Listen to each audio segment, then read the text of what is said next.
மேடையிலயாவது விஜய் கீழே இறங்கு நில்லு, முதல்ல ஒழுக்கமா இரு, அப்பதான் நான் அடுத்த முறை உங்களை சந்திப்பேன்னு யாருக்காவது அட்வைஸ் பண்ணிருக்காரா? இல்ல. அதெல்லாம் பண்ணுங்க சார். அன்னைக்கு விஜயகாந்த் வந்து எல்லாமே பேசி முடிச்சோடனே போகும்போது சொல்லுவாரு, எல்லாரும் நல்லபடியா வீடு போய் சேருங்க, ஒழுக்கமா போங்க, கொஞ்சம் கொஞ்சமா போங்க, பெண்களுக்கு படிப்புங்க, பிறகு போங்க, எல்லாரும் மொத்தமா போவாதீங்க. இதெல்லாம் ஒரு அரசியல் கட்சி தலைவர் அன்னைக்கு சொன்னாரு. இன்னைக்கு ஏன் நீங்க அதை சொல்லல? இன்னும் நீங்க அதை சொன்னா நிச்சயமா உங்க தொண்டர்கள் கேட்பாங்க. ஆனா உங்களுக்கு என்ன மனப்பான்மைனா உங்களை பார்த்தா அது மேல ஏறணும், இது மேல ஏறணும், டான்ஸ் ஆடணும், கத்தணும்.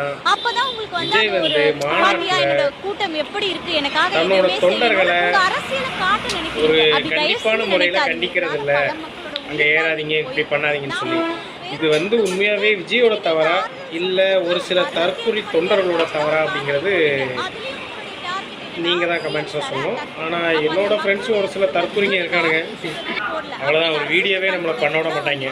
உடனே அது இதுன்னு ஏதாவது வந்துச்சு.